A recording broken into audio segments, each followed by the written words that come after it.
Merhaba arkadaşlar, bugün sizlerle Bandicam nasıl yüklenir onu söyleyeceğim. Hemen şöyle yazalım.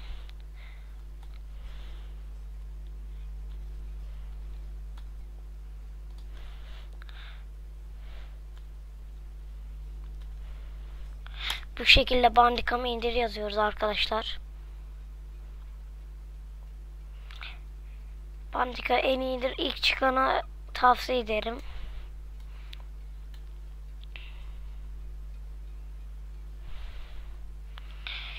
Buradan da yapabilirsiniz ama buradan zor. Şuna basıyoruz arkadaşlar. Buradan bu şekilde iniyor Bandicam arkadaşlar.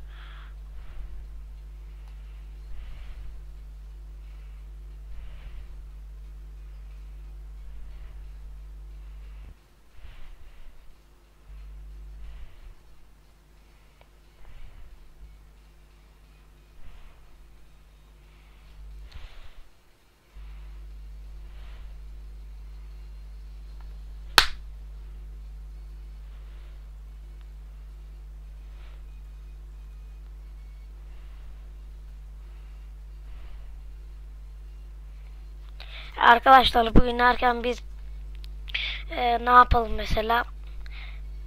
Bandicam'da sesiniz nasıl gelir onu göstereyim.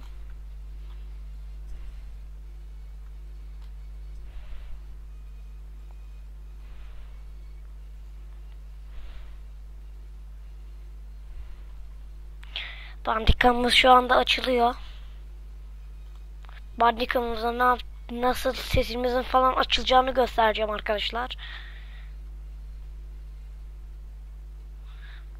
Evet, bakın gördüğünüz gibi böyle çıktı.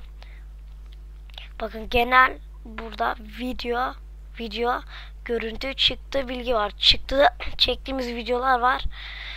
Genel böyle burada gördüğünüz şeyler var. Gelişmiş falan tam. Gördüğünüz gibi. Biz görüntüde değil, çıktıda değil, videoda işimiz var. Bak burası değil arkadaşlar, bakın. Böyle alttakiyle üstü karışmayın. Bakın burayla burayı karıştırmayın. Burası olacak. Ben buraya giriyorum.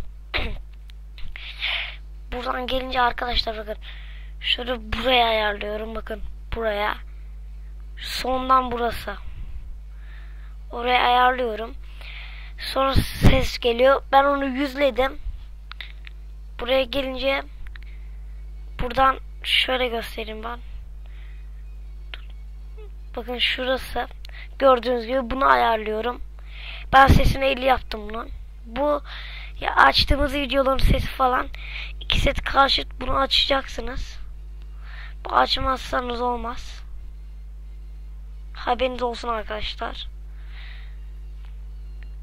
Bu videoda bu kadar diyorum arkadaşlar. Dilerim videoyu beğenirsiniz. Like atmayı, beğenmeyi unutmayın arkadaşlar.